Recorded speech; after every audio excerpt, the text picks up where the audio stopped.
Alhamdulillahi wa kafa wassalatu wassalam ala nabi al-mustafa ahli sidqi wal wafa.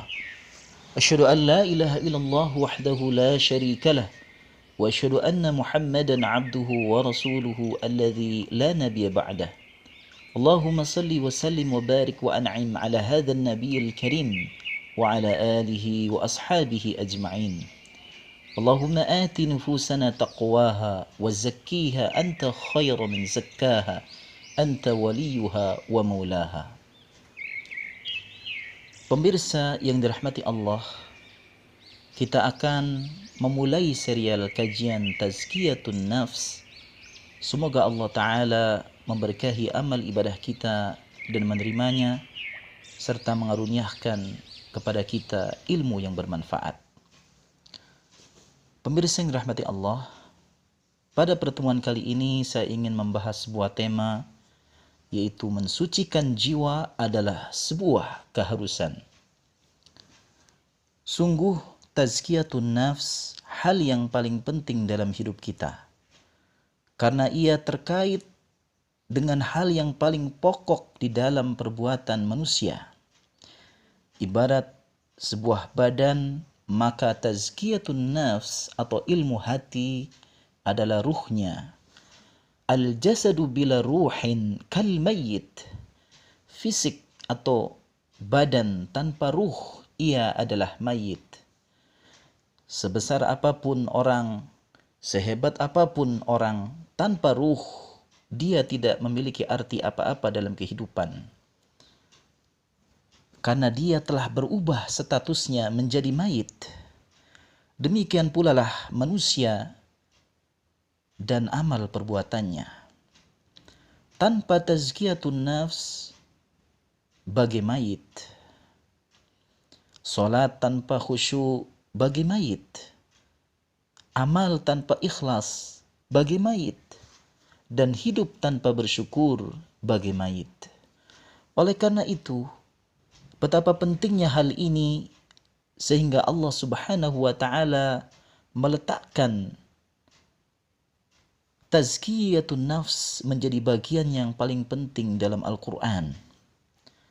Sebagaimana Allah Subhanahu wa taala menyebutkan dalam surat Asy-Syams, "Wa nafsi wa ma sawwaha fa'alhamaha fujuraha wa taqwaha. Qad aflaha man zakkaha wa qad khaba man dassaha." Demi jiwa dan kesempurnaan jiwa, maka Allah ilhamkan kepada jiwa sifat takwanya dan sifat jahatnya. Beruntunglah bagi orang yang mensucikan jiwanya, dan merugilah bagi orang yang mengotori jiwanya. Kaum muslimin, para pemirsa yang dirahmati Allah, apa yang terjadi bila seseorang itu membiarkan jiwanya kotor, hatinya rusak?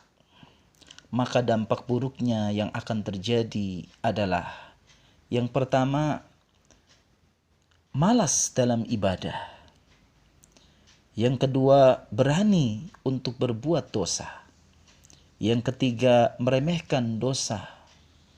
Yang keempat, mengajak orang lain berbuat dosa sebagaimana dirinya. Yang kelima, gemar untuk berbuat maksiat. Yang keenam, lemah dalam berbagai macam kemungkaran yang terjadi di depan matanya. Yang ketujuh, mengikis keimanannya. Dan yang kedelapan, menjadi orang yang rugi dan mendapatkan siksa di akhirat kelak. Kaum muslimin yang dirahmati Allah Subhanahu wa taala, alangkah beruntungnya orang-orang yang memiliki jiwa yang bersih. Karena dengan bersihnya hati, beningnya hati, maka dia akan dibimbing oleh Allah Subhanahu wa taala untuk mencintai hal-hal yang baik. Tangannya akan digerakkan oleh imannya untuk merubah sebuah kemungkaran yang terjadi di depan matanya. karena iman menjadi mesin penggerak seluruh dimensi kehidupannya. Dialah yang menggerakkan seluruh anggota badannya sehingga tunduk patuh terhadap Allah Subhanahu wa taala. Bahkan mampu merubah kemungkaran yang terjadi di sekelilingnya. Itu disebabkan karena imannya yang ada di dalam dadanya. Dalam sebuah hadis Rasulullah sallallahu alaihi wasallam, beliau menyebutkan, "Man ra'a minkum munkaran falyughayyir biyadihi, fa illam yastati' fa bilisanihi, fa illam yastati' fa biqalbihi, wa dzalika adhaful iman." Barang siapa di antara kalian melihat sebuah kemungkaran, maka rubahlah dengan tangannya.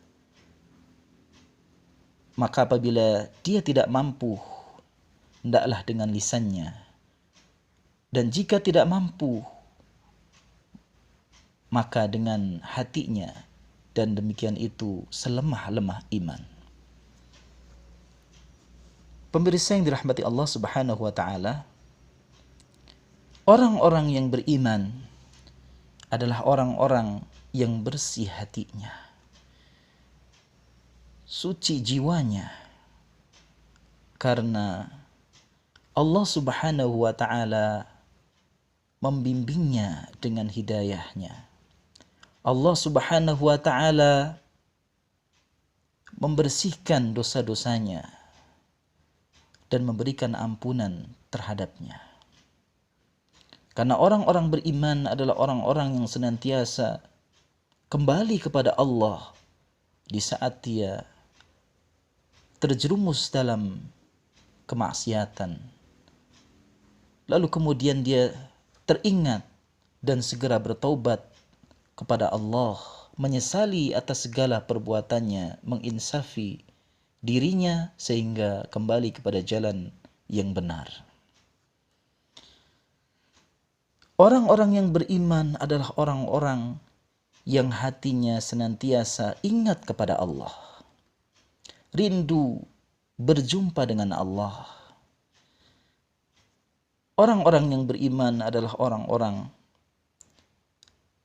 yang apabila disebut nama Allah, hati mereka bergetar.